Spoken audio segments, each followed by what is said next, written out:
live now. So if you go live now, that'll put you live, and then go back to your presentation. Perfect. Lovely, mate. Cheers. So, Cheers, Halen. Right, good afternoon, everyone. Welcome to another session of Crafty Type, which is part of the Crafty Creatives series. Apologies for being a little bit late there. I was chatting away. Oh, just bear with me 1 minute. Right, good afternoon, everyone. Welcome to another session of Crafty Type. Just hear myself. I can hear myself getting streamed through my other computer there, and it's quite off-putting. Yeah, so I was busy chatting away. Thought I set the computer up ready, and Haytham came in and let me know that we went streaming. So I've been away for 2 weeks, and I forgot how to use a computer. So apologies for that. Welcome everyone.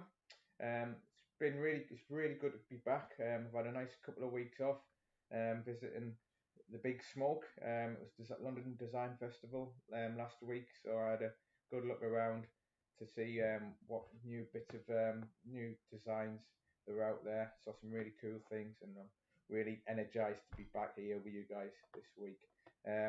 So Crafty Type, for anybody who's just joining, it's exploring typography, how we can create our own typography, exploring what typography is, and how we can create and design our own fonts, basically, in a nutshell.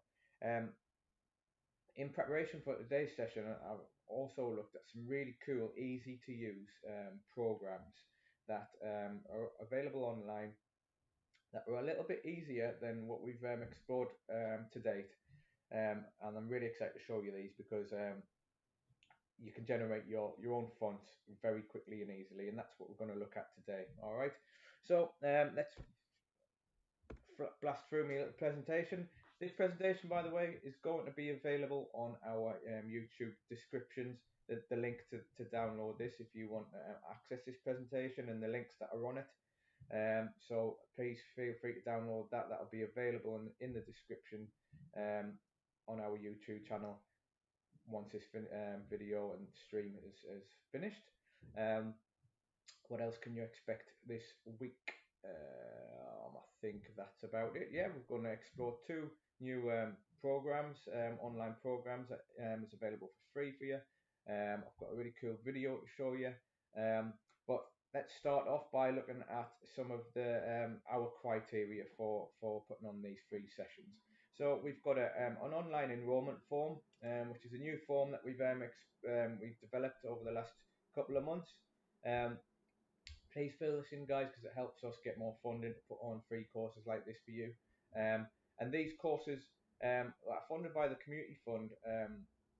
Are really led by you as well. So if there's anything that you're interested in learning and you want us to research and put sessions on for you, drop us a message in our on the email or via our chat on the YouTube. Okay, we love to get the information,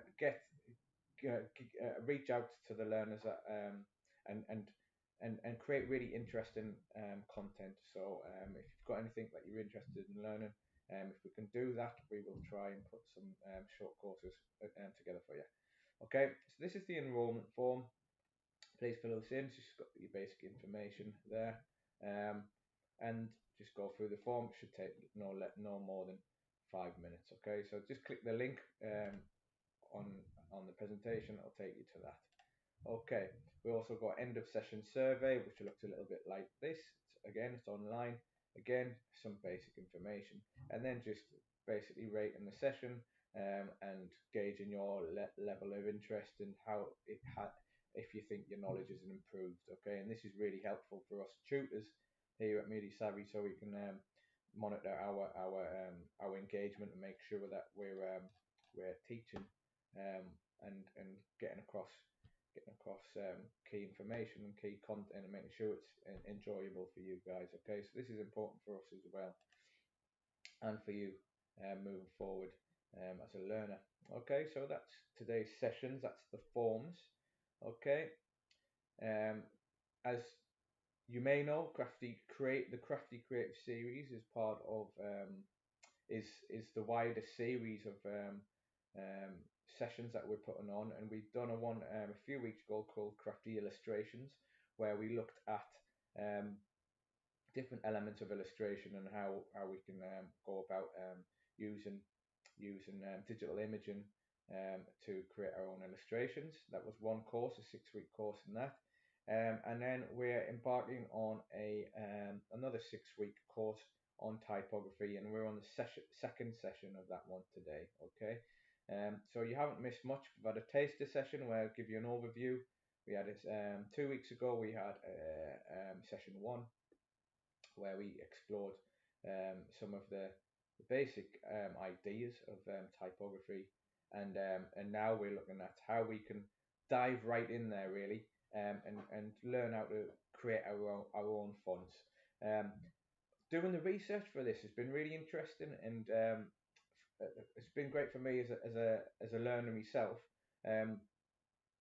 In that I find the best way to learn something is to just dive straight in. There's lots and lots of information out there about the technicals, whys and wherefores of typography, and there's great resources out there in video format on YouTube and things like that. But I found that the best thing to do is just to get a few tips of what some of the videos are showing us on YouTube, and then I start exploring it myself, and I've got some really cool things to show you. Okay, so in order to appreciate something, we need to have an understanding of that topic. Okay, and that's what I'm trying to kind of explore with us during these Crafty Creative series, is because there's a lot of things that we just interact with day to day, and we don't really pay much attention for that. And typography is one of those things for me personally, where we just walk around, we see posters, we see content online, we see packaging, and all these things with words on have typography and fonts on there, and we see them and go, oh, that's nice, and we might be interested in a bit more. But there's a lot of detail that goes into a lot of effort and time that goes into creating fonts and typography. And just to show you here, this is my go-to place to look for some new fonts that people design. Um, you can see here, these are some of the new designs that people have made, and all these are actually custom made from scratch fonts that people have downloaded, people have uploaded for you to use for personal use. Okay, and this font is this website is a great website. It's called dafont.com, and there's absolutely thousands of different fonts. So there's a cartoon section here where there's some like nice informal style fonts and sketchy ones. We've got old school here. There you go. You've got some kind of like blocky type, campusy type t-shirt, like the t-shirt style fonts here. You can download these just by clicking the download button. In fact, I'll show you one of them now, and you can just use them, and there's no reason why you can't create your own and upload them too. So, and people actually make money out of this as well. So it's a really cool way of exploring fonts. But these are actually designed by people, and hopefully by the end of the day session you'll have a bit more of an insight into kind of what's involved in it. So let me see if I can find a font, and let's see if I can find a nice font to download, and I'll just quickly show you an example typewriter. So I'll download this one, badly stamped. So if I download this, you just click on the download button. It's downloaded it straight onto my computer. I'll locate this file using my folder. Check, there's my download folder, and this is a zipped file, which is a compressed file. So I'll double click into there, click on that's the font there, right click on that to copy it. I'll put it onto my desktop. And this is just a quick example of how easy it is to download a font that's available online. Right click on it, install. It's installing the font. This is called badly stamped. Now I've got Illustrator here primed for today's session.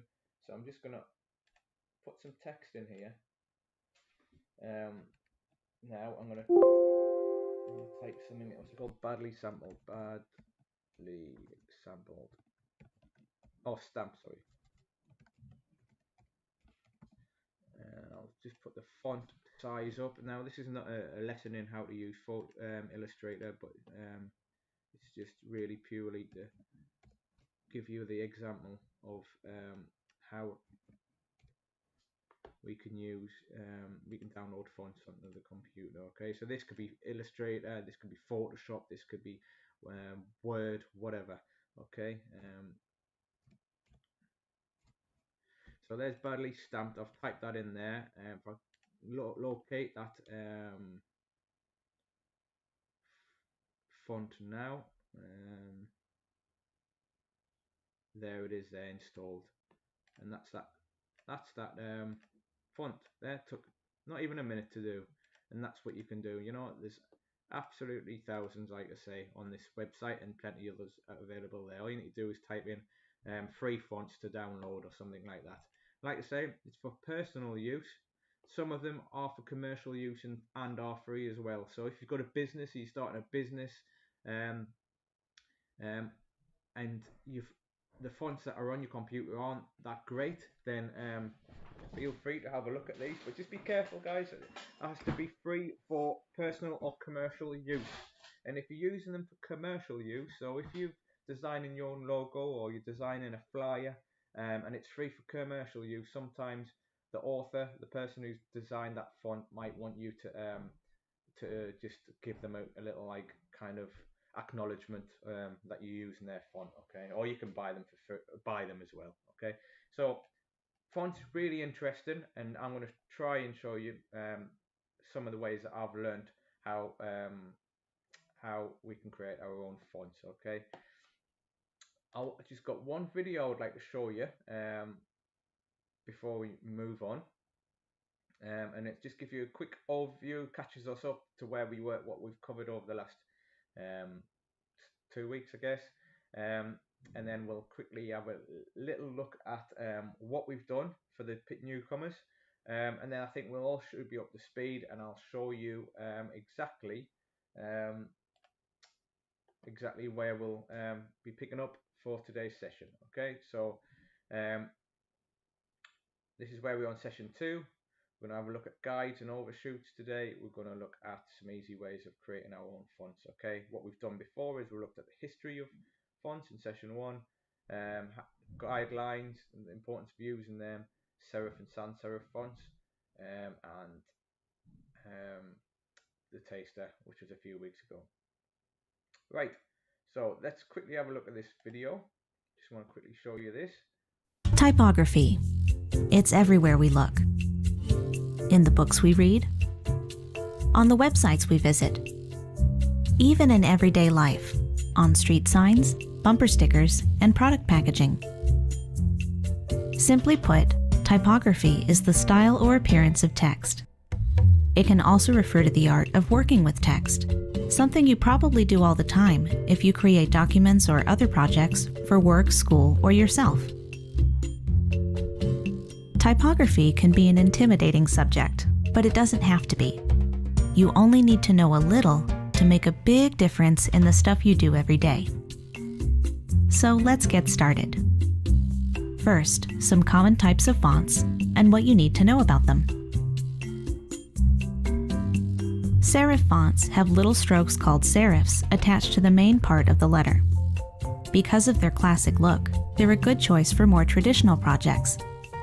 They're also common in print publications, like magazines and newspapers. Sans serif fonts don't have that extra stroke, hence the name, which is French for without serif. This style is considered more clean and modern than serif fonts. Also, it tends to be easier to read on computer screens, including smartphones and tablets. Display fonts come in many different styles, like script, black letter, all caps, and just plain fancy. Because of their decorative nature, display fonts are best for small amounts of text. For example, titles and headers, and more graphic-heavy designs. In a way, fonts have their own language. They all have something to say beyond the words on the page. They can come across as casual or neutral, exotic or graphic. That's why it's important to think about your message and pick a font that fits. Some fonts come with extra baggage, like Comic Sans, Curls, Papyrus, and many more. There's nothing particularly wrong with these fonts. They just have a certain reputation for being outdated and overused. If you find yourself tempted by them, think twice and consider using something else. There are many fonts with a similar look and feel that are less likely to detract from your message. When deciding which fonts to use, less is more. It's best to limit yourself to 1 or 2 per project. If you need more contrast, try repeating one of your fonts in a different size, weight, or style. This trick is practically foolproof for creating interesting combinations that work. You've probably heard the saying, opposites attract. Well, the same is true for fonts. Don't be afraid to combine font styles that are different but complementary, like sans serif with serif, short with tall, or decorative with simple. This can be challenging at first, but don't despair. Look to other designs for inspiration, and soon you'll get the hang of it. Maybe you've heard terms like kerning, leading, tracking, and hierarchy. For those with more experience, these concepts are essential for creating professional-looking designs. As a beginner, you don't need to know everything about these terms, just enough to inform your work and help you talk about design with more confidence. Hierarchy is used to guide the reader's eye to whatever is most important. In other words, it shows them where to begin and where to go next, using different levels of emphasis. Establishing hierarchy is simple. Just decide which elements you want the reader to notice first, then make them stand out. High-level items are usually larger, bolder, or different in some way. Remember to keep it simple and stick to just a few complementary styles. Leading is the space between lines of text, also known as line spacing. If you're not sure how much line spacing to use, don't fret. The default is usually fine. The goal is to make your text as comfortable to read as possible. Too much or too little spacing can make things unpleasant for the reader. Tracking is the overall space between characters, sometimes called character spacing. Most programs let you condense or expand this depending on your needs. In some designs, you might adjust your tracking to create a certain artistic effect. It can also help you fix fonts that are poorly spaced to begin with. Kerning is the space between specific characters. Unlike tracking, it varies over the course of the word because each letter fits together differently. Some fonts have what we call bad kerning, making certain letters look improperly spaced. If a font you're using has bad kerning, it's best to cut your losses and choose something else. Well-crafted text can mean the difference between an ordinary project and an extraordinary project, even if you're just getting started with design. All it takes is an interest in typography, and you'll start to notice more, see more, and be able to do more in your own work. We hope you enjoyed learning the basics of typography. Okay guys, so that was a really good overview of what some of the things we're going to look at, and a little bit appreciation of some of the other bits that are involved in making and designing our own fonts. Okay, so I think what we're going to do now is we're going to quickly show you a little recap on where we started in our taster session. Okay, so what we did in our taster session, if I bring the camera on here to show you. better. So what we did was we have created our own font, and it's called Type Happy. Okay, and we started off by doing writing down our alphabet on a whiteboard. Okay, that's what we did. And if you look what we've done here, we've done repetitions of. I sat down and wrote on the camera, wrote down the alphabet, and I repeated some of the characters that I wasn't too happy with. So the A, for example, done a couple of versions of that, B, C, etc., etc. And then I thought, right, well, this looks a little bit too boring.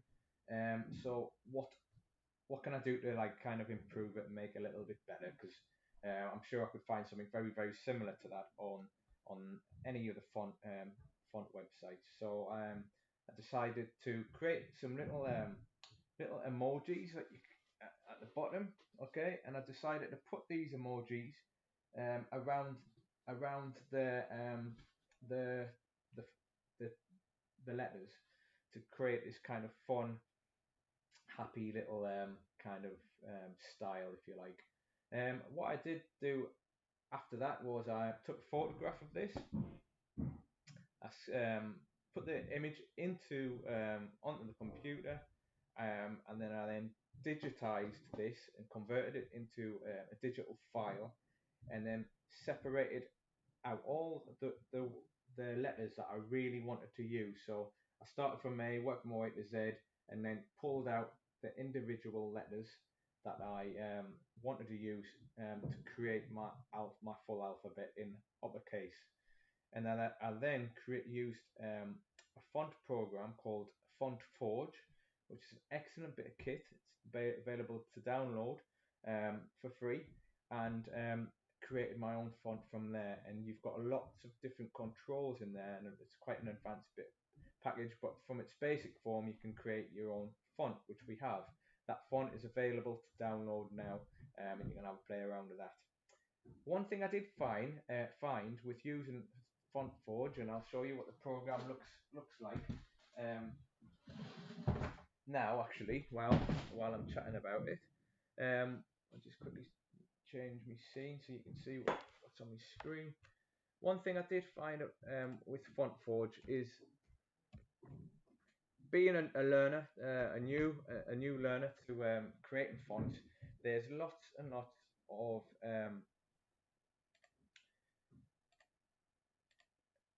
learning curves to kind of get your head around, okay? And there's a few trials and errors. There's a few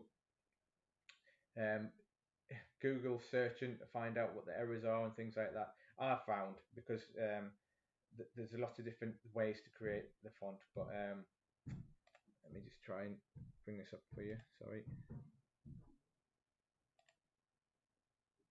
Okay, but essentially, if we can open up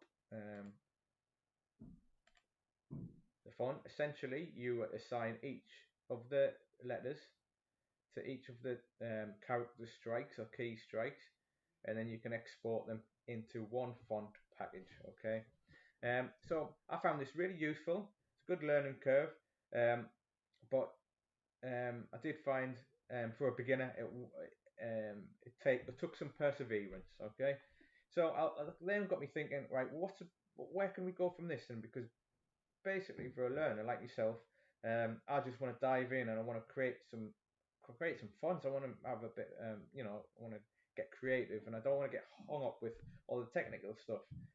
So what I did was I had a look at what else was available out there, and I found this really cool program called Calligrapher. No, I'm going to show you that after our break.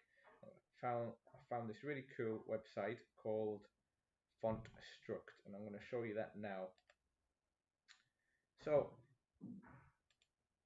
if we go back,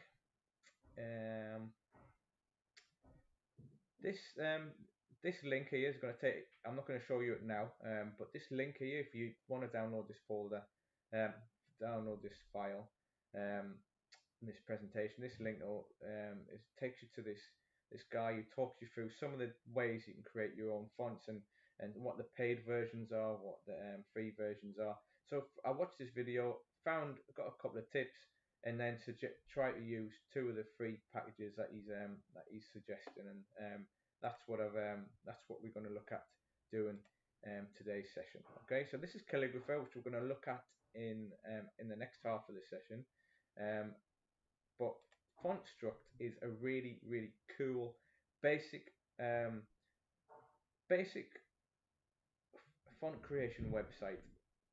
And when I say basic, it's basic in terms of you create your fonts from filling in little squares. Now these are some of the things that people have uploaded here, and if we can have a quick look now, see what there is available. So these are other people's fonts that they've created using this Fontstruct website, and as you can see, there's some really cool different styles and everything. That's quite a nice one, and you can.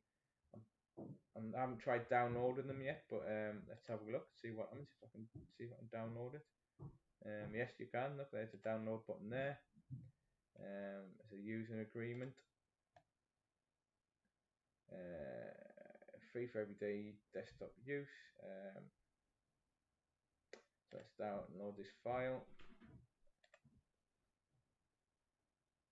Going to open the file up, just in exactly the same way that I downloaded the other font I downloaded from the Font website. I'm going to put this on my desktop, right click on it, install that.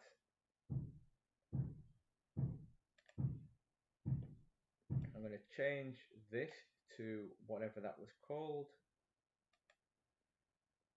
Truba. So if I go back to Illustrator, I'm just using Illustrator as a way of looking at the font. So I'm looking for Truba, the one that I've just downloaded from that Fontstruct website.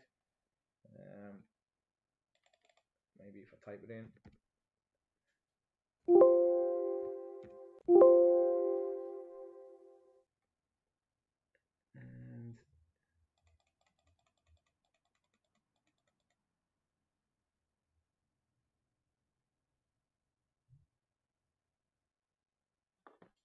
And maybe if I got the WordPad, that might be better.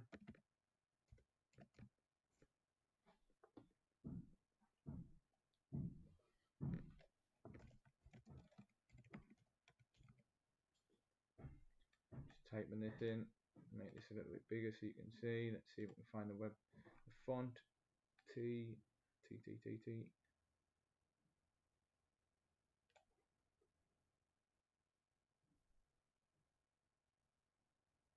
Okay, looks as though it hasn't downloaded properly. Let's have a look. Let's try the open type font instead.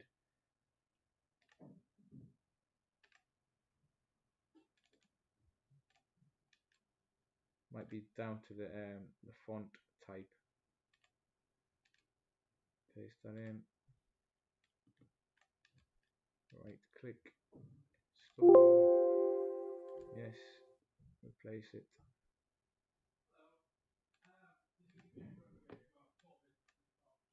Yes, hopefully this will update. There it is there. Just change that. Go back down to T. And that's that font there. Okay, it's really condensed. But there's a H, there's an E. Zoom out a bit more, you might be able to see. And that's the font there. And obviously, when we were looking at that video there, it was talking about leading, wasn't it? It was talking about kerning. Obviously, that's something we would need to adjust to kind of see what that font is.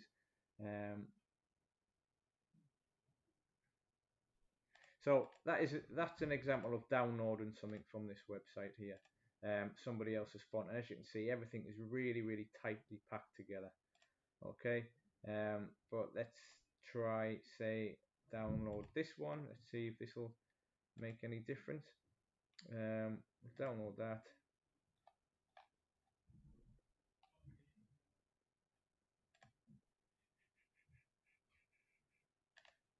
give this a go.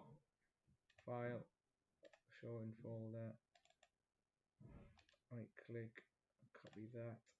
Just want to show you a better example, because that font there that you that I've just downloaded, it was quite a nice style, but it didn't, you couldn't really read it. So I'm going to try and show you another quick example. And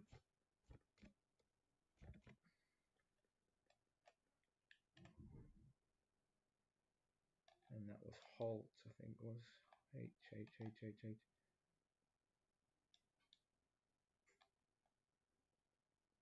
There it is there. I think that was it.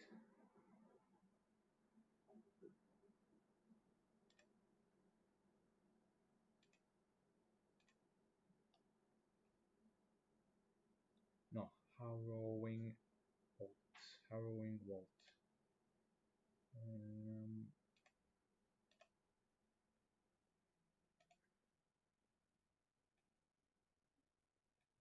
There it is there. So that's a better example. So the first one, there was nothing wrong with the font. We downloaded it and it installed fine. It was just because it was quite jam-packed together, that the letters, you couldn't really read it. And that's a really good example of one thing is to be mindful of your font, and making sure it's legible, because that's the whole point of having fonts. And also a good example of how to install your fonts onto your computer. Okay, so what we're going to do today is we're going to use this Fontstruct website to download our own, or to create our own font. Okay, so what you need to do is I'll open a new window. You just basically log in and create an account with some basic information, and then you end up having a window like this, and then this is one of the fonts that I've started to download, or started to create. Okay, so what you need to do is you can create a new custom font, and I'll do that now, just to show you what you do is you click the create new font, type your name in. So we'll call this Crafty Type,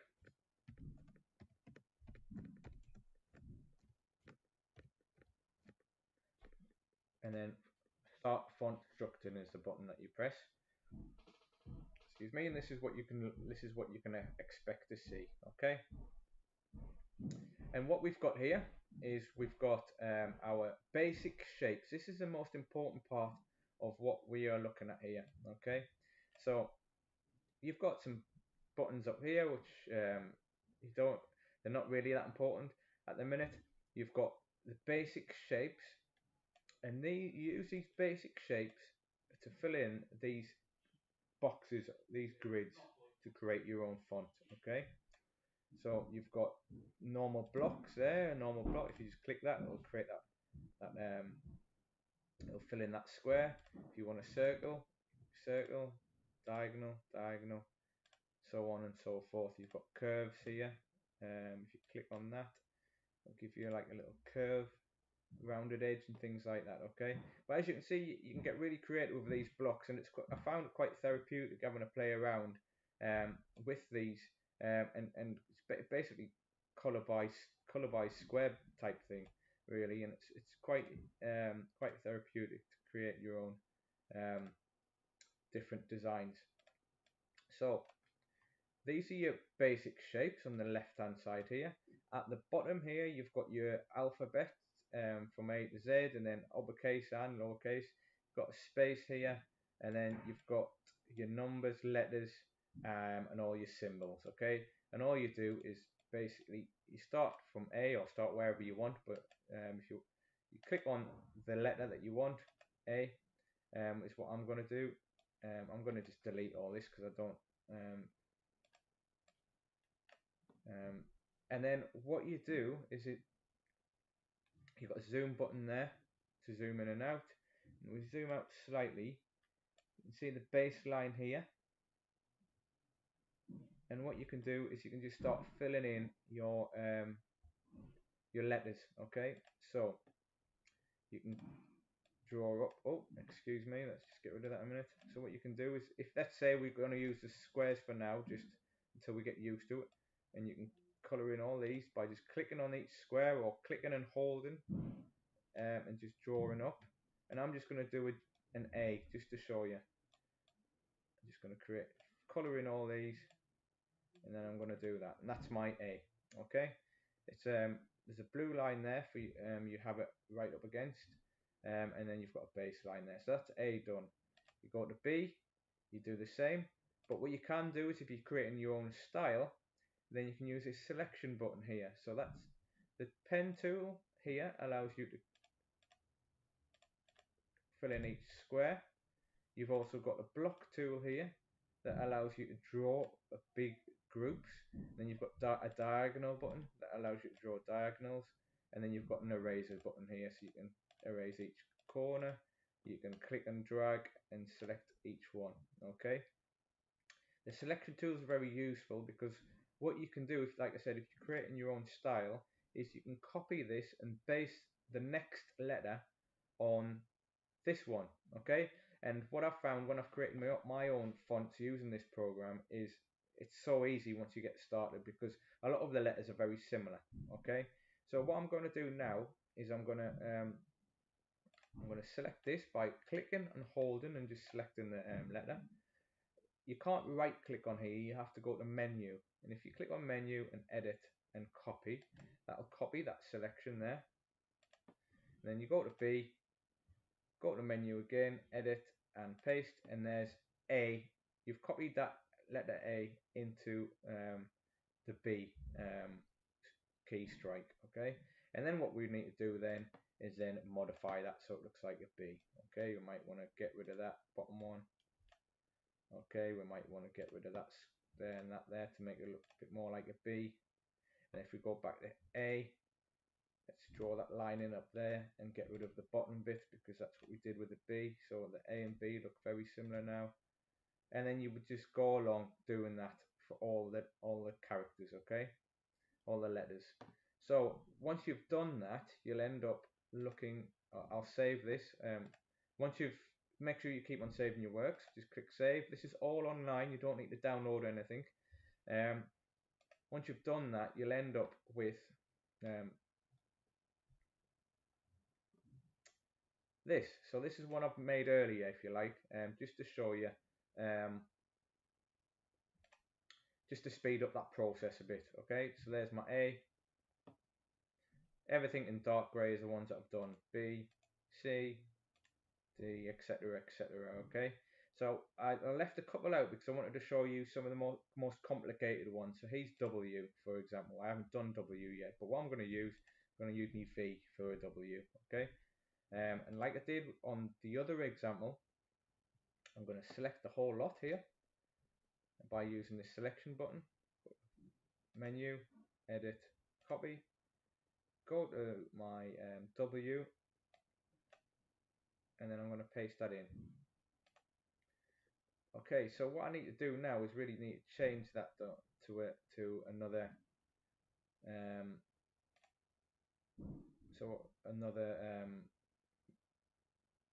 need to copy it again, basically. So there's two V's, and what I'm going to try and do is join these up. So if you select that first V, and then you can just move it along, maybe like that, and there's a W. Okay, what we might want to do is get rid of these bits here, so I'll just use my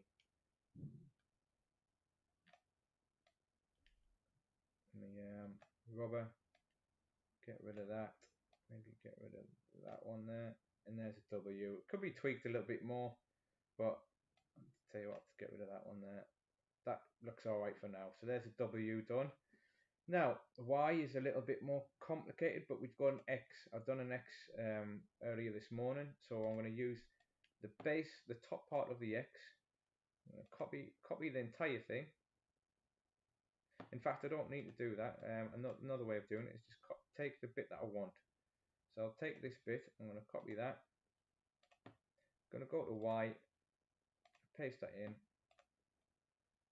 So there's the top half of the X, and then all I'm going to do now is I'm going to delete this little bit and get rid of this.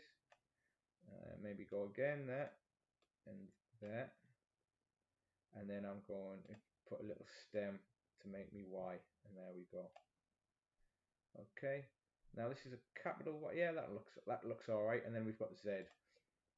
I left Z out for you because I want to show you how to use a diagonal button, or the diagonal like tool. So what can I use for Z? What other character can I use for Z? I think I'll use E. So I'm going to go to E. I'm going to select all of E because it's got a firm top and a firm bottom, and that's what I need to create the base of me Z. Go to Z. Click on Z. Go to Edit, Paste, and there's my E.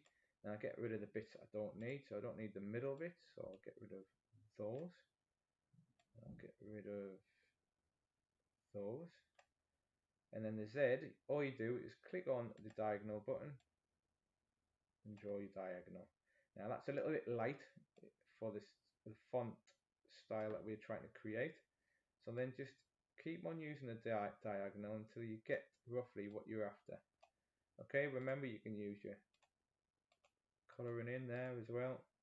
I'm going to create another diagonal up here. It's looking a bit too thick, that, but just colour it in until you're relatively happy with it. I'm going to just tweak it slightly.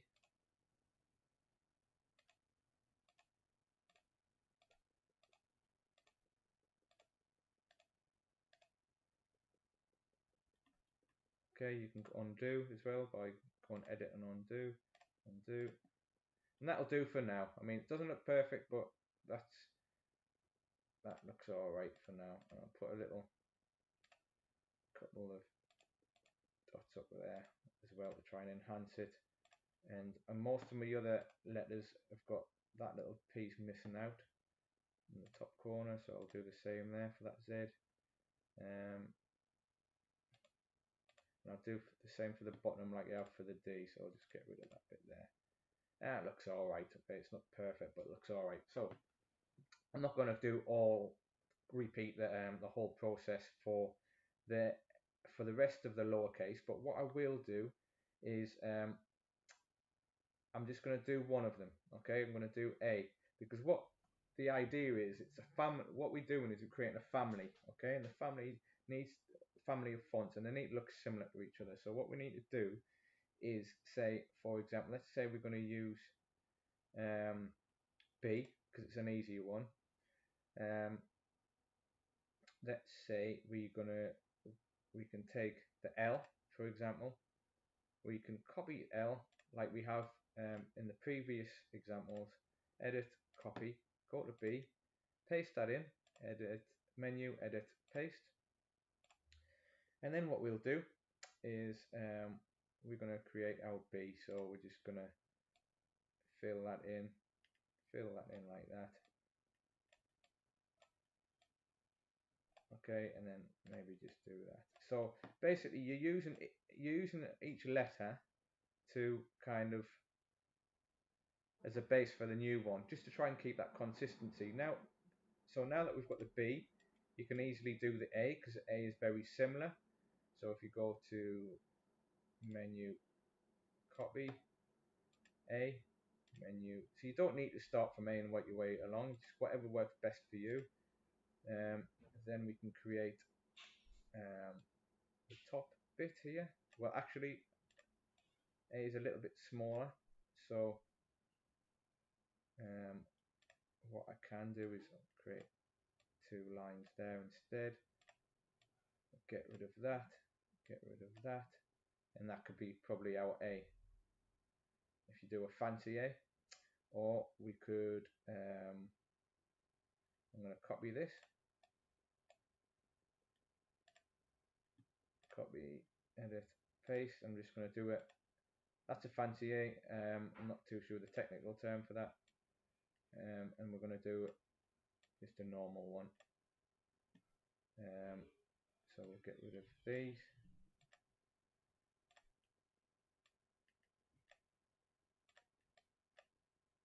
So that might be a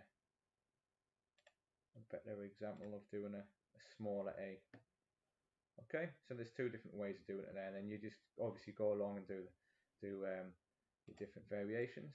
I'm going to copy that small one, and I'm just going to quickly show you how I would go about doing a symbol, because I haven't played around with symbols yet, and I'm not going to pick anything complicated because I'm not. It's going to take too long. But let's have a look at the exclamation mark, for example. So the exclamation mark is like a curvy shape. I'm going to paste in the A because we might be able to use that. And I'm going to go back to exclamation mark is quite a tall letter. So I'm going to use maybe the P. The P might be able to do something with a P.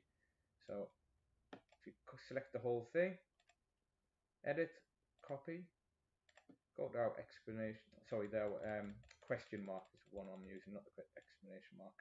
Go to question mark, edit and paste. There's a P.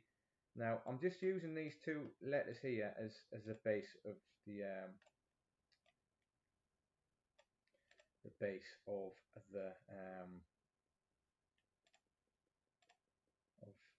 symbol. Okay, so I'm going to do that move. What I'm going to do, can I do a redo? Yeah. Okay. Select this, move this back,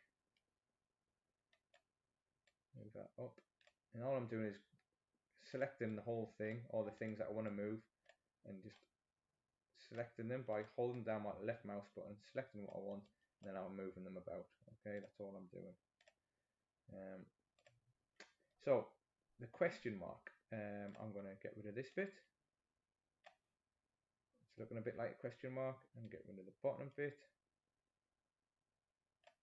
And I'm going to put in a separate dot, and hopefully that does look something like it. It's all right. And what? See if I can find one more thing that's a little bit more complicated.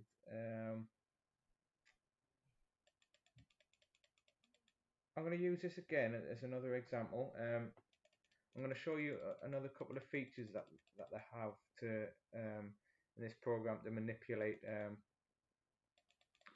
your fonts, manipulate your letters that you've already made. So question mark does something like that. Let's see if we can find something that maybe is a little bit similar.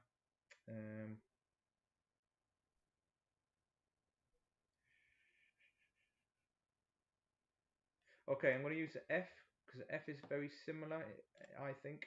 So I'm going to copy that. File, menu, edit, copy. I'm going to go back to my question mark. I'm just going to move.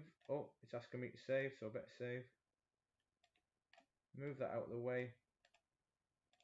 Oh, I'll just paste it in here. There's my F. So another cool bunch of features is they've got a modify feature here. So you can flip things over. So if you look at that F, it's very similar to our question mark, but it's the other way around. So you can flip it on its horizontal, which you go menu, modify, flip on the horizontal, and there's the basis of your shape. Then what you can do is you can deselect the shape. You can take the stem and then just move it to where you want it to go. It's looking better than our original so far, I think. And then what we can do is go about doing the bottom bit the way we've done the bottom bit on the last one. So we'll just we'll remove that, and then we can just copy that little bit, or we can just create our own dot again, and then that guarantees that it's very similar. It's the same kind of structure as the other letters that you've got. Okay, So that's a really good example of how to. I'm just going to remove this. It's a good example on how to use existing work and generate consistency by pinching the bits that you need. And that's a good example. Just using digital and using the computer anyway. Really, if you've created something and it's got elements that you can use. So, for example, if you're writing an essay, away from graphic design for a minute, if you're writing writing an essay, even if you're happy with the structure, you've got your introduction, your main bit of your essay, and then your conclusion. You could copy that and for a new essay, and you've got the structure there. Right, I need to have a couple of bits of statistics here. I need to have such and such there, and I need a conclusion sounded good last time, so I'm going to use that, but just change it to the topic that I'm writing about. It's always good to, once you've got something in the digital format, it's really good to just kind of speed up your work processing. So that's me been waffling on for quite some time now. I've got me A to Z to B covered. I'll get rid of this one because I don't like this first one. I'll just move this. I'm not going to do all the others. It's just okay. And then what you do, once you're happy with that, I think you can preview it. Yes, you can. So there, if I press my caps lock on there, because I've got all my caps locks done, all my uppercase letters done. C, I'm just typing away now. E, F, G, blah, blah, blah. Okay, we've also got lowercase a. There it is. And we've got our question mark. There we go. Okay, brilliant. And as you can see, as we copied them and used them as a base, these middle bars to the A and the B in the same location, the bar there to the E and the F, the G are all in the same location. Okay, so all looks as part of one family. Right, so we can test it to see what it looks like, which is great. We can make it bigger and smaller so you can look at it in a bit more detail, and then you can download that font. So I'm going to download it now. The way I've downloaded the other fonts on this computer, you have unsaved changed. Yes, we want to save, so we'll save it first. Now it's downloading this new font into our computer. I'm going to locate it. It's called Typography, this one. This is the one I've been working on before I started today's session. I'm going to copy this. I'm not going to call it Typography.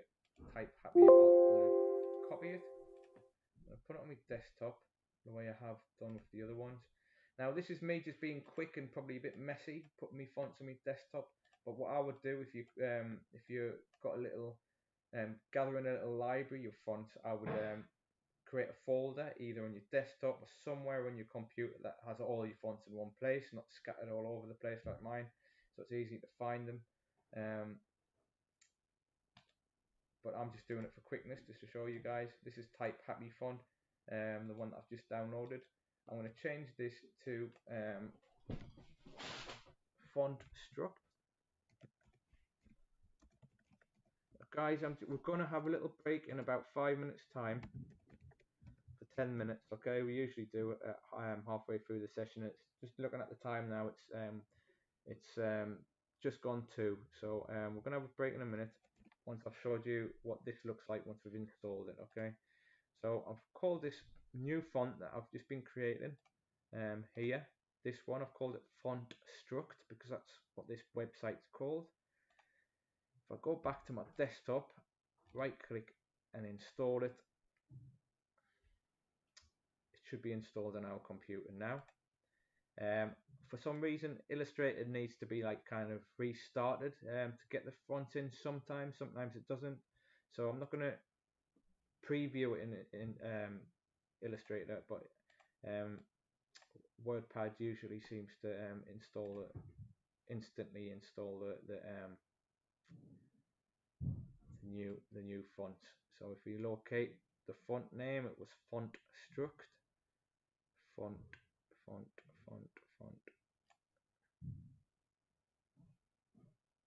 Here's me eating me words. I might have to restart WordPad here.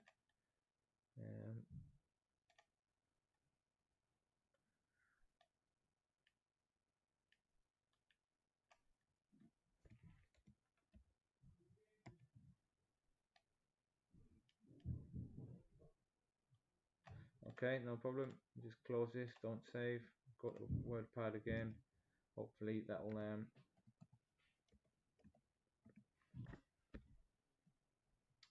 okay.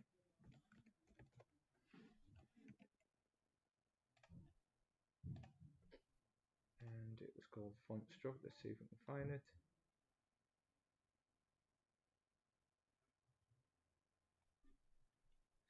Doesn't seem to be there.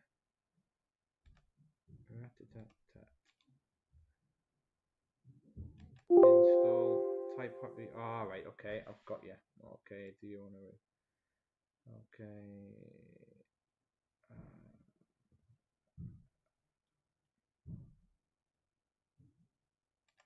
What I've done, and this is a really good, another good example of me being inept, but what not to do.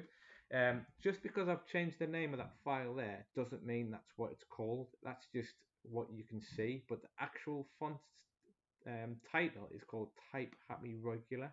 You see that there? So I was looking for Fontstruct, but it wasn't.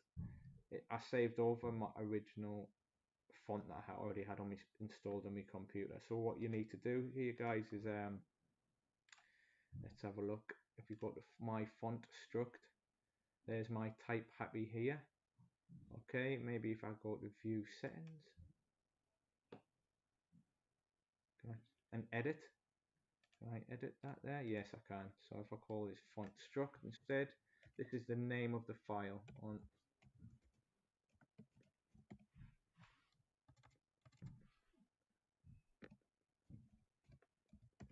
Okay, so you need to, this is the font name that you're looking for. Okay, so if we download this, I'll tell you what, to avoid confusion, I'll go back to here, get rid of this, go back to me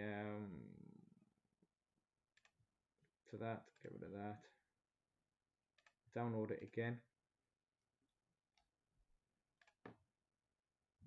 Okay, download that.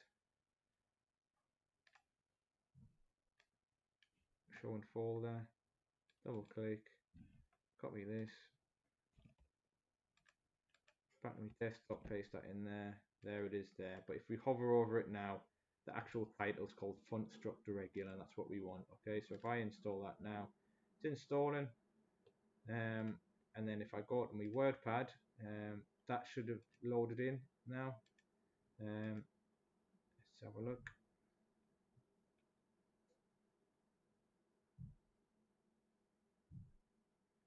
There it is there. Okay, so if I click this, right, what we're looking at here are letters that I haven't created. So I'll get rid of these. The H is a capital H, which I have created. If I type in hello or hello with all capitals, that's the font that I've just created in Fontstruct. Remember, we only created lowercase a and b here. So there's A and B, but C will just get replaced with just a generic default font, which has no relationship to any of the others. But obviously, if you continue creating your own alphabet in that Fontstruct bit of kit, then you'll create all the lowercase as well. Let's have a look at the capital, the question mark. There's your question mark there. Now this looks very pixelated, and that might be a look that you're going for. And it's very good to experiment from the very beginning how to create your own font. But there are also other elements to this. So if you look at some of the fonts that other people have created, let's go to gallery and what's new. Like I showed you before, these are things that other people have created here. Not sure how you go about with colors and things like that, so I can't really tell you anything about those, but look how cool that is. You know, some really cool creative ways of creating your own font there, and that's all by using those blocks. So what I'm going to quickly show you is I'm going to just modify one of my letters and make it a bit less blocky. So if I go to my font instructions, I'm going to go back into this and let's go to Fontstruct. I'll go back to because that was just a preview. If I go to A, I'm just going to quickly copy that, copy, edit, paste. There's a new, I've just created a new copy there, and I'm just going to use some of the other some of the more curvy options to kind of round over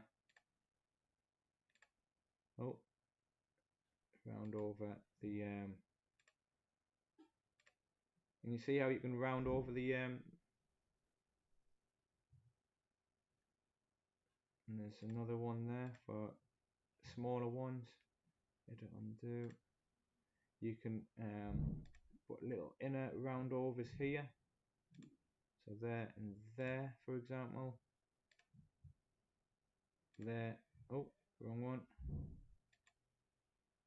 There and there, and you might want one at the bottom. There and there, and then let's round over the top corners.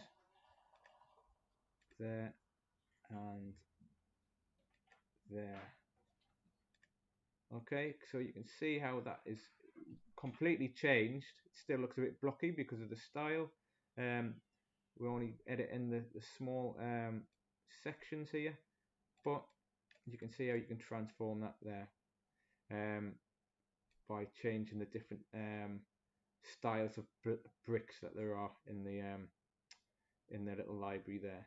Okay, and by creating many different like layering up these boxes and putting different fills on them, you can create different styles. So it's worthwhile having a play around. Here we've also got some different shapes. I'm not too sure how you would use these, but as you can see, you can play around with these as well. There's lots of different ways you can there's one there. Click on that. Click on that. See, so you can see how you can use the different shapes to create a bigger, a more dynamic kind of composite shapes.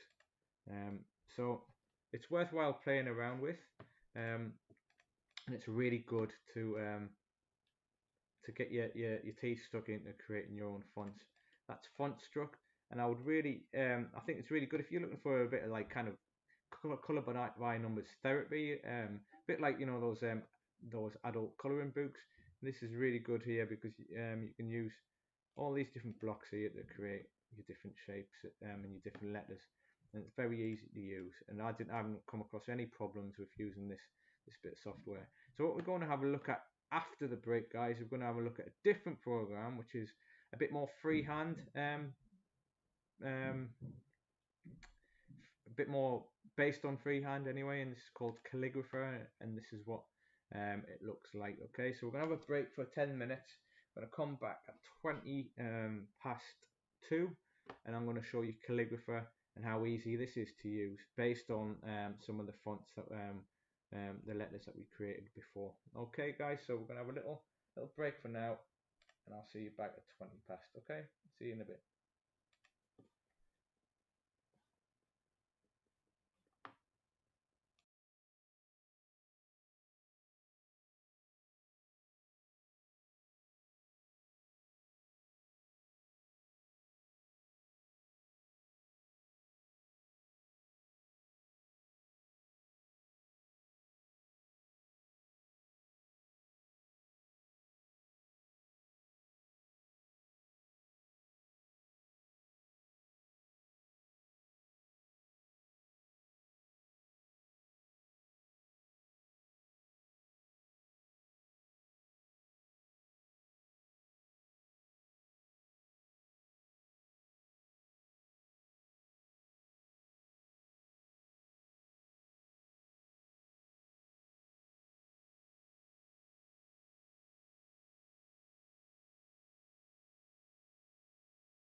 Hi guys, yeah, welcome back to another session. Our second half of our second session, sorry, of Crafty Type.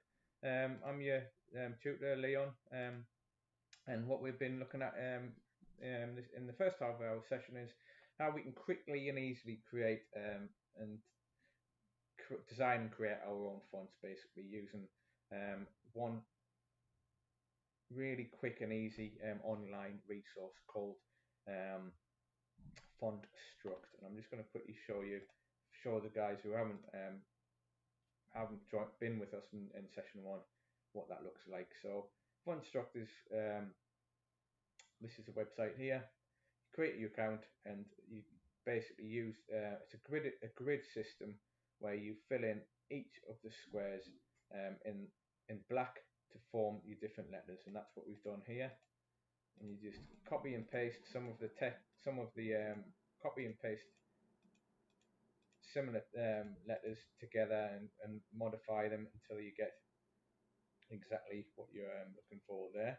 You can download that font and then you can install it, and then you've got your own font installed on your computer. And that's something you can do very easily there. Okay, so this is called Fontstruct, free to use, really useful. You can also download other fonts that other people have designed and made themselves here. Now, one thing I'm just thinking off the fly here. One thing I struggle with as a creative is how to get some really cool ideas. So I'm wondering now whether you can go in here and oh, you can only download it. I was wondering whether you could open this up in Fontstruct yourself and have a play around, but it doesn't look as though you can do that. No, but that would be quite useful. Maybe there is a way of doing that, I'm not sure, but you can definitely get your ideas from here. And see how they make a curve here, and that's just basically using all the different let's have a look, all the different blocks here on the left hand side. Construct these in a way that you can make bigger curves and smaller curves and what have you. So it's a really cool program to get stuck into, have a look at and see what you can create using it. And that was done in less than 40 minutes, okay, to do a whole uppercase alphabet. So if you've got some ideas that you sketch down, you can try and recreate those on the computer, okay, using this Fontstruct. What else have we looked at this afternoon? We've had a look at a really cool video. This video is available on our presentation. It just gives you an overview on typography, and that's what this series of sessions is looking at. And then here is a good reference to the different terminologies used for the different bits of the letters. Okay, so there's a bar at the top there. This is bottom piece is called the loop. We already know that these bits are called serifs now. That's the ear on the G, we call that there. This is the bowl for an A. So it's always good to have this as a little reference if you're watching a video and they start talking about some of the more unknown bits of anatomy to a letter. Okay, cool. So what we're going to do now is we're going to look at a different program, and this program again is it's a free program. It's easy to use. You just need to set up your own account, and this is called Calligrapher. Okay, and this is me with the account open. I'm going to try and open up a fresh page.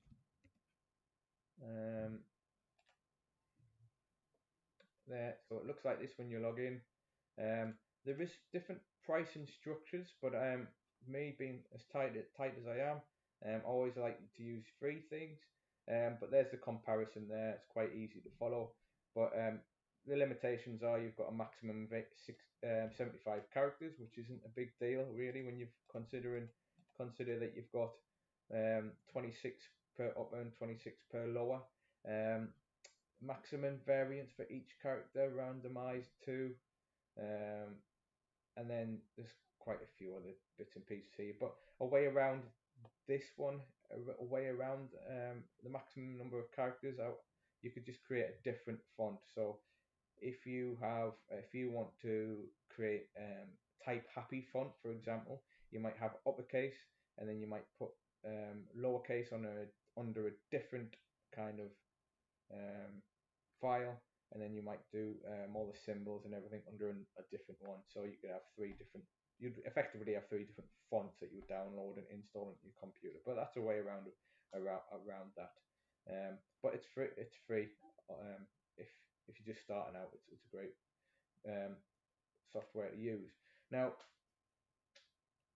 once you've signed in, this is something I've created earlier, okay, and this is based on this the font that we created a few weeks ago, which is on this board here, okay, where I used Illustrator to put the smiley faces around, hiding behind the characters to try and give it a bit of a different look, okay. And then I uploaded it and messed about with it to create that. However, you don't need to use Illustrator, you don't need to use a digital imaging program. Now, it can be easy using a digital imaging program if you're familiar with them. So I'll show you two ways of playing around with Calligrapher now, okay? But essentially, all you do is you go to templates here, okay? And then I'm going to click minimal English, okay? And that is 60 characters there, 26 A to Z, uppercase, lowercase, and then you've got a few of the symbols here.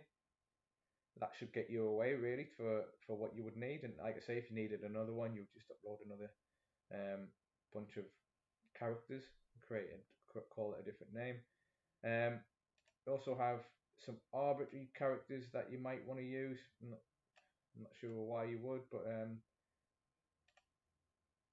not too sure what these are. I'm just looking at them now. But then essentially what you do is you select the bits that you want, okay, and you can delete the bits that you don't want, okay. So let's say we don't want that, we can delete that, and then we might want to add something else instead. So let's look at another arbitrary character. Type of copy and paste a new character. So might want to add a question mark. Oh, using the wrong keyboard. Question mark there. Add that instead. And there's a question mark added. Okay. So if you're not too keen, don't want some of these, but you want to replace them, you can do that. Okay. Remember, you've got 72 to play around with here. So I'm happy with this. All you do now is you download a template, and the template is just an A4 sheet of paper, okay, or an A4 formatted digital piece of paper, if you like. Download it. You can download it as a PDF or a PNG. I use PNG because it's well, it doesn't really matter, but I use PNG because I use my tablet. You download the file. Okay, please note, after scanning to my fonts and choose upload. Okay, so we need to upload it afterwards. So what we're doing is we've downloaded a template to use, and then what we're going to do is we're going to write in that template, and then we're going to take that template that we've written in, and we're going to upload it back onto Calligrapher. Calligrapher then does its magic and separates all the letters out into separate elements, and then that creates your font. Okay, so we're going to download that now, and it looks like this. Okay, so if you zoom in a bit there's your different symbols, there's your different glyphs, there's a question mark that we added to that list, there's your A, B, C, D, all the way to your lowercase a, B, C to Z, and then you've got your guidelines, which is really important, okay, to make sure all the letters are sit in relation to each other. Okay, so we've downloaded that. Now, what if you want to practice your handwritten, or if you want to use your handwritten, give your font a handwritten element to it, then what you would do, you would print this sheet out, okay? And what you would do is you just get a marker pen, a pencil, whatever you want. You could use your finger, you could use your, a really nice calligraphy pen or something. And what you would do is you would just write in each of these boxes your letters, okay? Once you've completed that, that's when you upload it back up to Calligrapher. Okay, so basically Calligrapher on their website, they've got a template. We've downloaded the template, printed it out, filled it in, uploaded it. It does some magic, and then creates your font from there. Okay, now some our printer's been a little bit temperamental. So what I did was I just used my tablet instead of printing it out. I just opened this file in Illustrator, and just filled it in that way. Okay, so what I've done A to Z in uppercase, or I should have in my folder here now in my downloads is there. That's the file that I'll open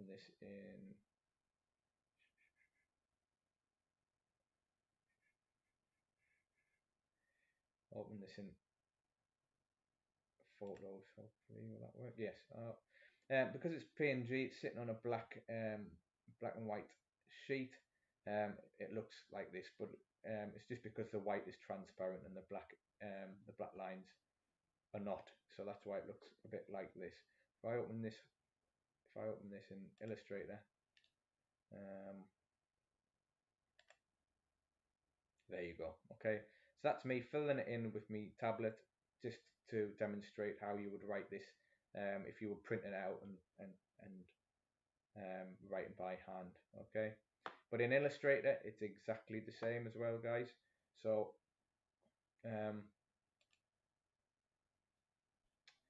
I'll quickly create a copy of this just to show you in Illustrator.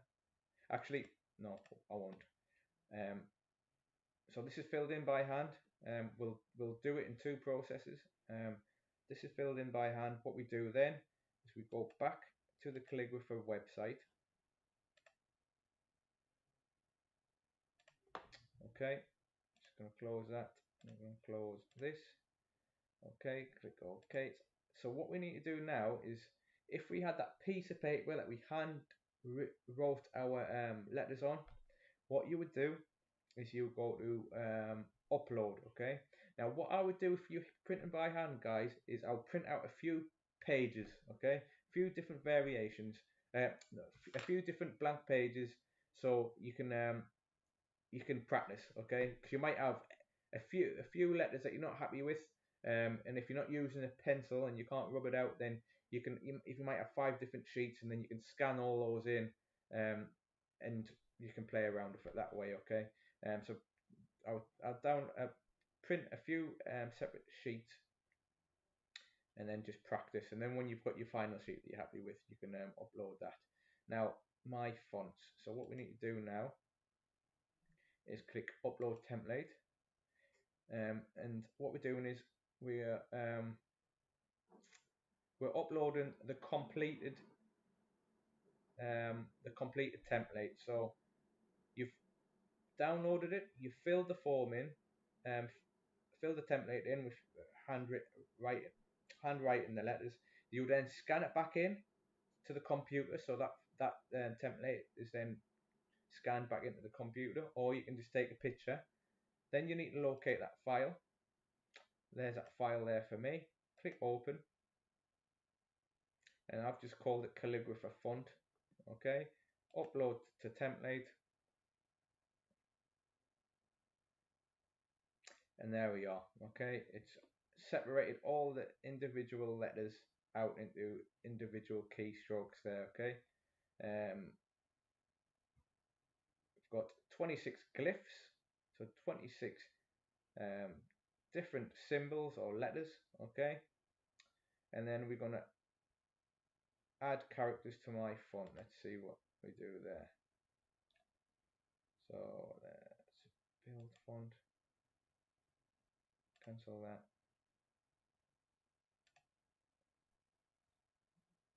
What I'm going to do actually is delete font, start again, yeah, upload.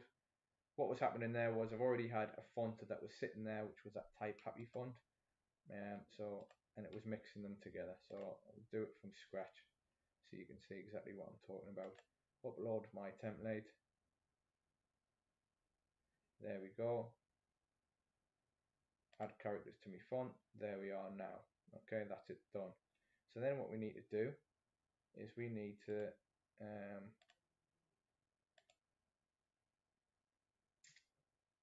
download this font. So let's have a look how we do that then. That's my font there.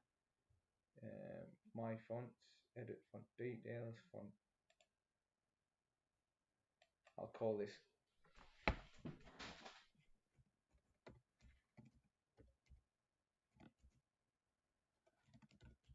calligrapher font. You can change the space and the size of the letters and everything else. I don't think there's an example of that there, so you'd have to do a few different takes, a few different trials to see what you're happy with, and then I'm just winging it here, guys, because I can't remember. Yep, so I think you click build font, build. It's building your font, okay, and then this is just a preview, okay, and if you scroll down, and these are the links to that font that we've created, okay. So if I click the TTF, that's downloading the font, okay.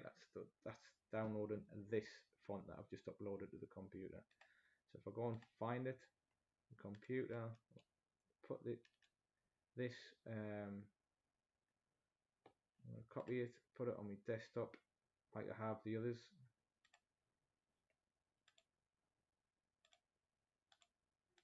Now let me just quickly show you something. Actually, I'll install this first. Paste that there. There's that new font. It's called my font regular. Not sure how to change the name yet, but we'll just bear with me for a minute. We're installing this new font. If we go to our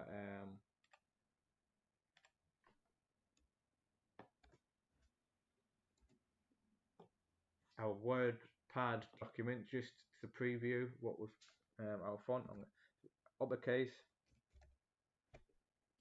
That's the old font that we created in Fontstruct. Go to here and click on, there should be a my font that's been added to this. Y, there we are, my font, and there's hello there. Okay, so that, look how quick that was. It was a lot quicker doing it by hand. Okay, so that is that's a great way to get that hand drawn feel, and it's literally there now on my computer forever. Okay, you can send it to your friends, you can share it, you can upload it to one of those font websites. You could even sell it, you know, if enough people wanted it. So really worthwhile checking out. Calligrapher, all you're doing is downloading a template and making sure you're writing your letters within each box. Then you scan it in, take a photograph, upload it to their website, and then they do all the magic. Okay. Now, one quick thing I want to show you. This is not a lesson in it's not a lesson in Illustrator per se, but what I want to do is quickly show you this. So this is using a template the calligrapher template in Illustrator. So you can do it by hand, absolutely by all means, or you can use a combination of using the digital and elements and manipulating them. Okay, so let me just quickly see if I can do something very quickly on the fly. To show you. So what I'm going to do is I'm going back to the old yeah, okay, save this out, file, save. I'm going back to the this original document here,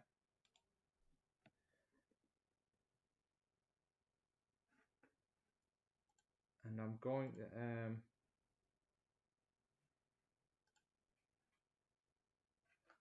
bring it in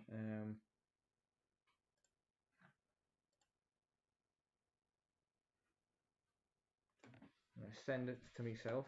So I've got these as separate elements, and that way I just want to show you how you could manipulate them individually in Illustrator to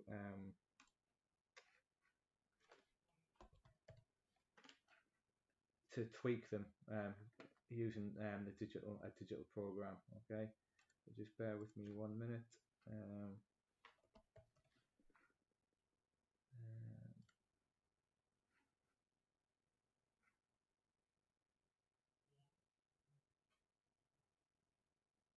This is me trying to be all fancy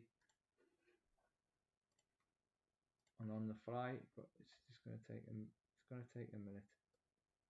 I called it font, I think.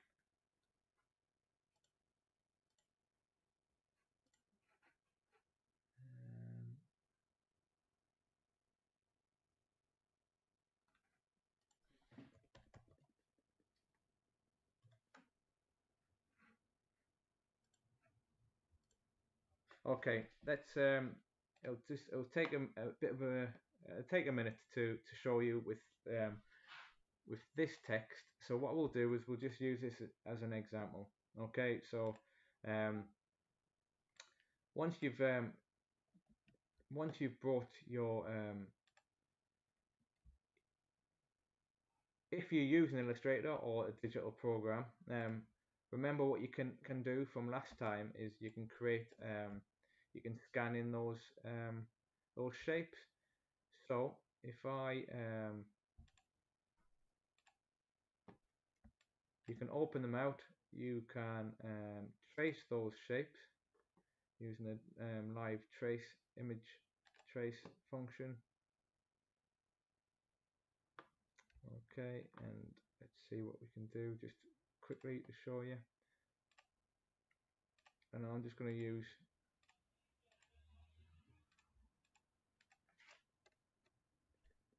a couple of the letters just as an example. So I'm going to use A, B, C. Okay, I'm going to copy that. I'm going to bring it into here. Get rid of those. Right. Okay. So firing on all cylinders now. So create a new layer. So all I've done is I've traced my letters, okay, using the template so that all the letters are roughly the same height in the right position, and then I've handwritten them, scanned them into the computer, and then I've used an image trace facility in Illustrator to trace around that scanned in image to individually be able to select these letters, and then you can play around with these individually here. So there's my A. So I can put my A into position. There's my B. Do the same. Okay. But what you might want to do is, as you can see there, my B is is quite bigger. It's a little bit more bigger than my A. So then you can maybe stretch A a little bit.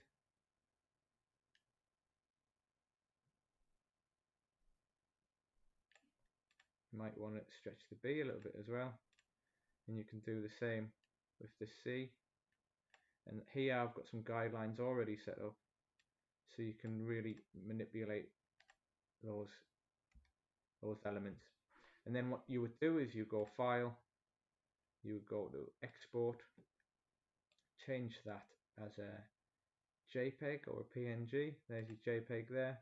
Call it a name, save it somewhere on your computer, and then you would upload it in exactly the same fashion as you would in when you brought that file into Calligrapher in the first place. So whether it was a photograph of your hand-drawn paper, or the hand-drawn paper that you've, so whether it's a hand-drawn photograph that you've took and you've uploaded, or whether it's the digital file that you've generated from Illustrator, and then you can create your own fonts from that. Now, one thing that has kind of puzzled me, and I'm going to try and do this on the fly as well, is I don't know the difference really between these two types of fonts. So you've got the TTF and the OTF. So what we're going to do now is we're going to learn together, and I'll learn better by watching the video. So we're going to have a look at a video. YouTube, what is the difference between a TTF and what was the other type? OTF file.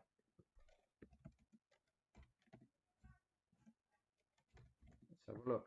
Let's see what YouTube, right? So this gives you the text. I wonder if there's a video that we can watch. Here we go. And that's more my liking, a little 3-minute video. Let's see if this is any good. The one thing I'm telling other managers right now is to try Monday.com. Monday.com is a platform. Here we go.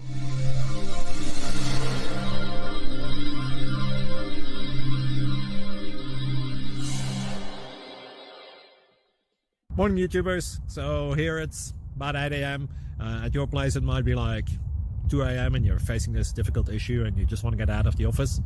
What are you doing in the office at 2 a.m.? Anyway, this video will be the video that will...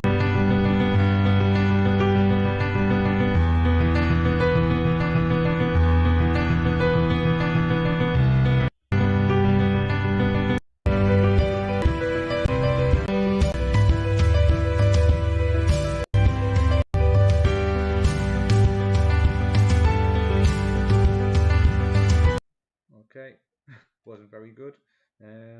Let's see if this one looks a little bit better. We're not try and get the basic idea of.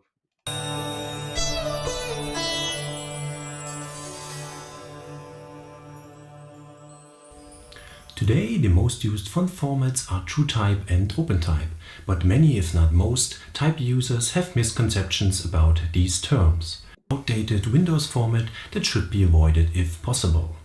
OpenType, on the other hand, is seen as that shiny new format which supposedly made fonts platform compatible and should be preferred. But that isn't really true, so time to shed some light on this subject.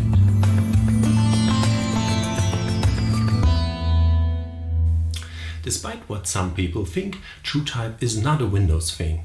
In fact, it's an Apple thing. In the 1980s, desktop publishing emerged, and PostScript was an important part of that. Support for such scalable fonts into their operating system, they didn't went with PostScript fonts, but instead developed their own format, which was called TrueType and later was also given to Microsoft. And until today, almost all system fonts that come with your Windows or Mac operating system are TrueType based. Adobe then made their PostScript Type 1 font standard. PostScript fonts were more used for professional graphic design and print productions, and TrueType fonts for everything else. And that's where the bad reputation of TrueType fonts come from. Those large font packages with poor quality, and those fonts would sometimes not work at all, like 20 years ago, and is not an issue anymore today. In the 1990s, but different versions of each format. And one reason for that was the data fork and the resource fork, and used directly to Windows. Okay, we're getting to the absolute limit of my my attention span for me really trying to find something a simple answer and getting too much information. But as we can probably see there, we can probably use both. Let's have a look at one more. Never snap to guides. We want your mind. We don't want your software.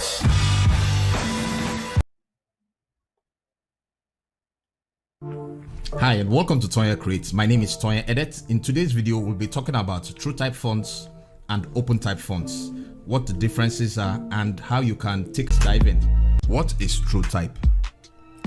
TrueType is an outline font standard developed by Apple in the late 80s as a competitor to Adobe's Type 1 fonts used in PostScript. The primary strength of TrueType was that it offered font developers a high degree of control over precisely how their fonts are displayed. To ensure its wide adoption, Apple licensed TrueType to Microsoft for free. A former printers. It was also a joint effort, but this time around between Adobe and Microsoft. The beauty of OpenType fonts is that it is cross-platform. That means a single font file can be used both on the Mac and the Windows. Now the major difference, the major useful difference to us as designers between OpenType fonts and TrueType fonts is in the advanced typesetting features.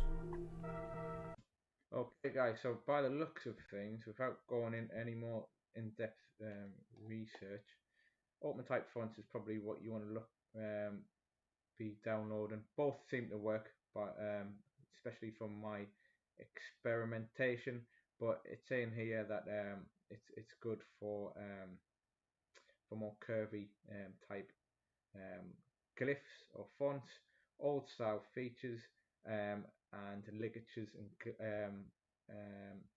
glyphs. So like the ligatures is where the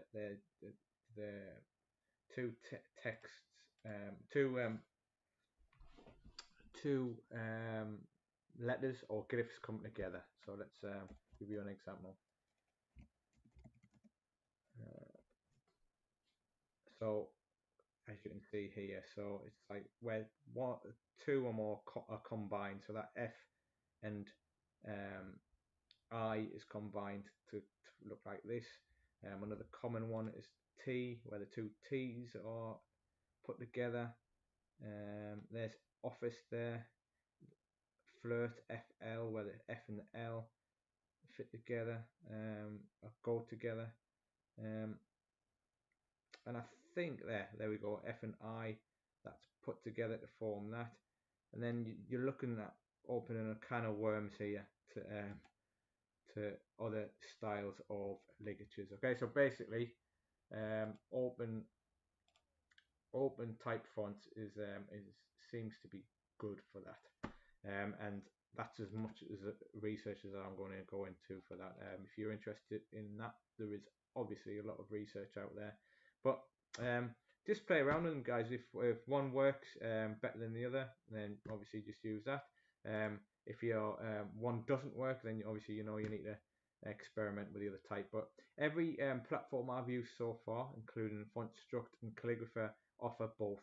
Okay, so you can use the OpenType font or the other one, the what was it now, the TrueType font. Okay, so we've covered a lot of ground today. We have we've created two different fonts using two different styles of two different online platforms. You've got Fontstruct that creates your individual, we call these individual letters, glyphs, creating these glyphs using a grid system where you color in the grids and you a bit like pixels, and create your own style of glyph for each letter. But then within here you've got other core shapes that you can use to kind of make them more curvy, more rounded over, roundy. Didn't know that was a word, but I've just made it up. And as you can see from the examples here in the What's New section, there are lots of really good examples of some more kind of creative ways of creating of building your own fonts, and it's really good to have a look and then maybe pick apart them and think, wait, well, how is that made, and what shapes would that be made out of if I was creating it myself? So you're not just limited to like kind of a pixel style font like the way I've designed mine today. There's lots of other different styles that you can create from all those different shapes. Okay, so that was Fontstruct, and then we've got Calligraphy here, where you basically download a template which looks a bit like this, and then you can write your text in it, which I did here. And I just wrote this using my tablet, so you could do the same. You could use your tablet and use a image editor like Illustrator or Photoshop or Inkscape or something like that, or whatever you have on your, if you've got a Mac, and any other editing program, and just write over the top. Or you can print out the sheet, download the template from Calligraphy, print it out, write it in by hand. You can experiment with different pens, different pencils, different styles, then upload those sheets back up to Calligraphy, and then they that platform then organizes the font, separates them out into individual letters, and then you can build a font, download it, and then you can use it. And obviously that's an example of that's the example of this font that I uploaded there.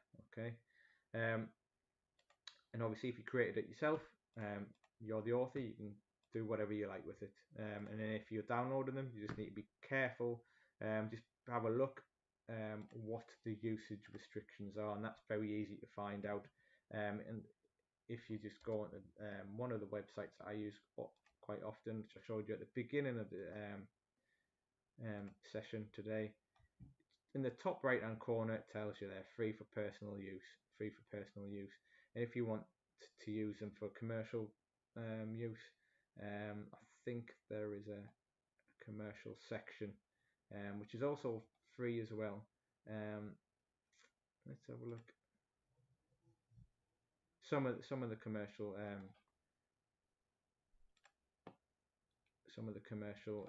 fonts are for free as well. But if you are stuck, you can just type in free commercial font.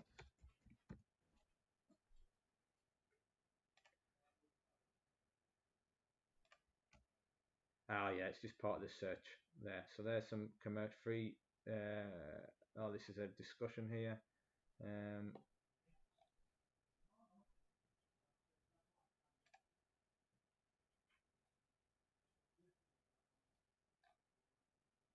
Take this off. Free commercial fonts. And there you go, there's Font Space. This is a different platform that you can download free commercial fonts. There you go, you can use this, use any of these for free, and you don't need to worry about any implications for using somebody else's font. Okay, so we've got two different ways of creating fonts there. We've done two different types of font, very easy, very little kind of technical know-how. You just need to know the basics of how to take photographs or scan in images, and that's been it today, guys. I think we've covered a lot of ground, and I really recommend those two programs. Really easy to use. If you've got a bit more knowledge in digital imaging, and a bit more you like the more technical side of creating fonts, or you think you might, I would recommend FontForge, which was the program I showed you earlier on. This is really good as well for creating your own fonts. This is free to download. It's an open source platform, and this gives you a lot more control over how your fonts look, the spacing in between the fonts that was touched on in that video that we watched at the beginning of the session, and some other things that just go way over my head because I'm not a very technical person. So FontForge for the technical people out there, Calligraphy for the handwritten person who likes to to use pen and paper still, and likes to sketch. Calligraphy is really good. Calligraphy is also good if you want to use digitize your artwork that you've captured using pen and paper. And then for those people who really like the detail, I would suggest having a look at Fontstruct, because you can really go cross-eyed staring at a computer for hours and hours creating those individual glyphs by colouring in the different blocks. So there's three different platforms there for you to experiment with to create your own fonts. Okay, guys. So that's me for today.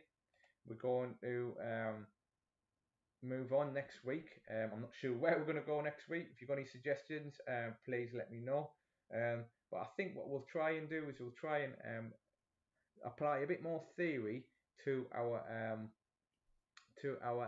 Type Happy font that we created in session 1.